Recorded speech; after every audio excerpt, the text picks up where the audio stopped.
falavam. A gente teve aqui uma declaração oficial do presidente iraniano e ele disse que eles estão trabalhando para uma ordem internacional nova.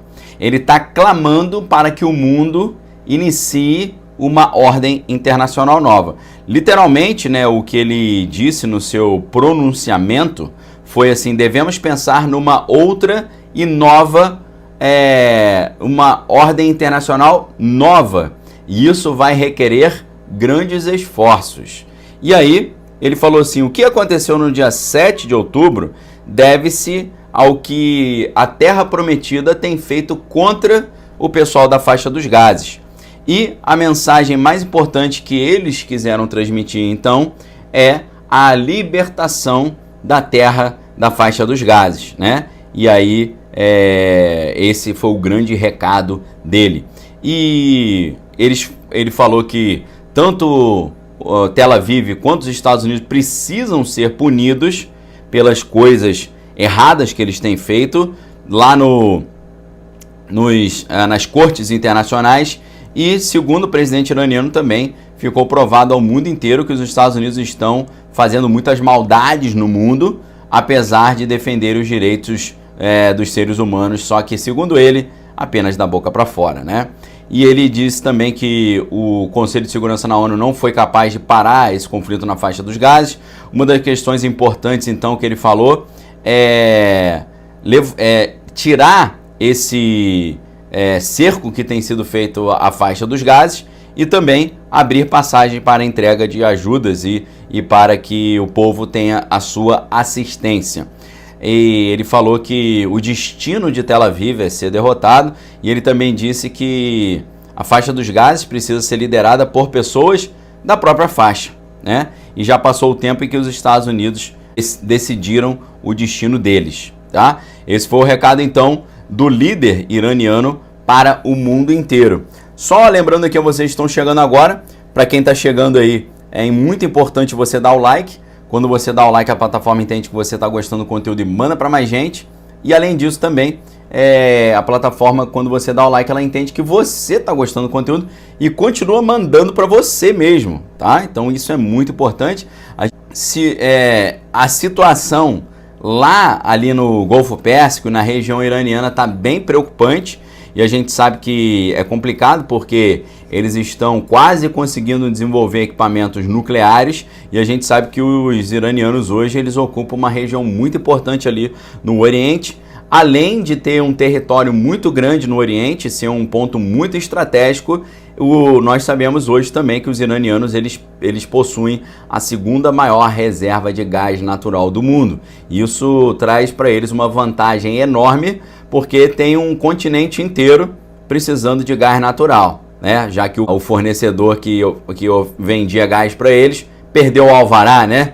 Depois que Moscou perdeu o alvará, surge um grande mercado de fornecimento de gás natural para o continente europeu. E aí a gente sabe que Tel Aviv, com o apoio do Egito e com o apoio da União Europeia, fecharam um acordo no dia 15 de junho de 2022 para poder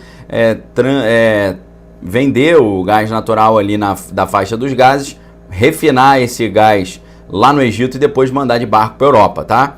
Então aí, não só a gente está vendo essas declarações estranhas do líder iraniano falando sobre uma ordem internacional nova que precisa vir à tona, mas eles também agora estão entrando em confrontos diretos lá com embarcações norte-americanas. Obrigado, Gustavo Nunes, aí falando que a arca está impressionante. Que Deus abençoe grandemente seu ministério, disse ele. Valeu, Gustavo. Gustavo, além de aluno da Arca, também é membro do canal. Lembrando aí, então, o link para você acessar a Arca tá aí no chat. Eu estou usando o perfil Desvendando Original, que é o meu outro canal de estudos bíblicos, tá? E voltando aqui, então, o Sistema de Defesa Nacional iraniano, eles divulgaram imagens que mostraram a Marinha iraniana direcionando navios dos Estados Unidos para fora do Golfo Pérsico. Lembrando que hoje aqui a gente está numa situação em que as rotas comerciais marítimas internacionais estão debaixo de um enorme problema. Porque se por um lado vários navios já não estão passando mais pelo Mar Vermelho e pelo Canal do Suez, eles agora estão tendo problemas para navegar no Golfo Pérsico, principalmente ali no Estreito de Hormuz.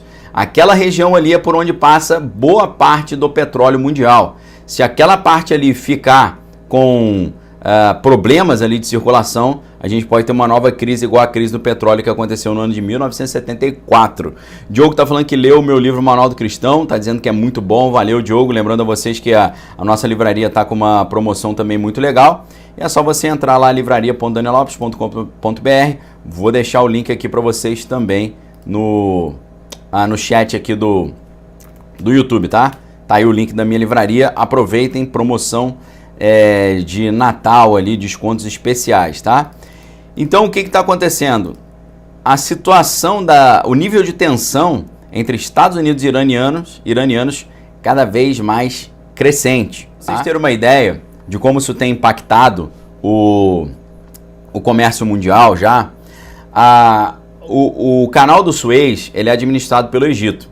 E o canal do Suez, ou o governo egípcio, já deixou de ganhar, nesses últimos dias, 2,8 bilhões de dólares, porque 55 navios deixaram de passar pelo canal do Suez, contornaram o Cabo da Boa Esperança e tiveram que contornar o continente africano para poder chegar ao mar Mediterrâneo, dando uma volta enorme e desnecessária. E a gigante naval Maersk, né, que é uma empresa muito importante, já determinou que todos os seus navios parem de passar pelo Mar Vermelho e pelo Canal do Suez, enquanto a situação ali de tensão não for resolvida, tá? Porque você sabe que o pessoal do Iêmen, os chamados Houthis, né, os Houthis do Iêmen, têm jogado projéteis e têm tomado controle de navios que têm passado pela região. Então isso aí tem dado o que falar, tem sido aí um negócio muito estranho. Agora, tem uma notícia que já tem um tempinho, 6 dias atrás, uma semana atrás praticamente, que ganhou pouco destaque. Eu vou falar essa notícia e eu quero saber se você ouviu essa notícia, tá? A nossa conversa de hoje está concentrada no nível de tensão cada vez mais crescente entre Estados Unidos e os iranianos. Um conflito cada vez mais direto sendo desenhado entre os Estados Unidos e os iranianos. A gente sabe que isso é uma coisa... Isso não é novidade, acontecer isso em época de disputa pela Casa Branca, porque o Donald Trump, quando ele era presidente, quando chegou no seu último ano de gestão, o ano de 2020, ele começou o ano fazendo uma ofensiva contra os iranianos, eliminando o chefe do sistema de defesa iraniano, o Soleimani. E com aquilo, imagino eu, ele queria iniciar um conflito direto dos Estados Unidos com os iranianos para ver se ele conseguia aumentar a sua popularidade e garantir um segundo mandato. Mas a gente sabe que essa tentativa do Donald Trump de fazer isso não foi para frente porque surgiu um outro problema maior, que foi a crise sanitária. Então, para quem lembra do que aconteceu no início do ano 2020, eu me lembro muito bem, porque eu estava todo feliz querendo tirar férias, ia tirar uns dias com a família, ia para uma praia, ficar quietinho. Aí eu abro ali as notícias, eu olho que os Estados Unidos eliminaram o maior líder iraniano, tá? Olha que maluquice, tá certo? Doideira, tá? Muita doideira. Então, o que está acontecendo agora é até uma coisa curiosa. O Donald Trump ele tem falado assim, o Joe Biden ele está querendo começar um conflito com os iranianos só para ver se ele melhora a popularidade dele, se o pessoal esquece da sua baixa aceitação e da gasolina alta nos Estados Unidos. Aí eu responderia para o Trump, mas você, Trump, tentou fazer isso em 2020, exatamente no seu último ano de mandato, para ver se você continuava aí no poder. Então o Donald Trump está dizendo que o Biden está fazendo uma coisa que ele, na verdade, fez também, tá certo? E aí, a notícia que eu queria falar para vocês, que é uma notícia de 7 dias atrás, mas ela se atualiza agora, e eu quero saber se você ficou sabendo disso. Vocês sabiam que ativistas digitais da Terra Prometida derrubaram, através de uma ofensiva cibernética, 70% dos postos de gasolina iranianos? Você sabia que ativistas digitais de Tel Aviv, através de um conflito cibernético, de uma ofensiva cibernética, eles derrubaram todo o sistema de postos de gasolina de todo o território iraniano? 70%. Você ouviu essa notícia?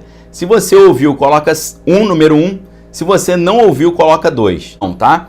Isso que eu faço de perguntar para você sim ou não, botar número 1, número 2, isso aqui a gente chama de crowdsourcing. O que é o crowdsourcing? Eu estou usando vocês como uma fonte de estudo para mim, uma fonte de referência. Eu estou analisando, né, o quanto vocês sabem, o quanto não sabem, e eu sempre aproveito essa plataforma aqui que Deus me deu, né, de presente para eu poder falar aqui as coisas importantes para vocês. A gente está quase 1.100.000 inscritos aqui no YouTube, para a glória de Deus. Então eu sempre aproveito a nossa conversa, a nossa interação aqui para poder aprender com vocês e levantar aí pesquisas e opiniões de vocês também.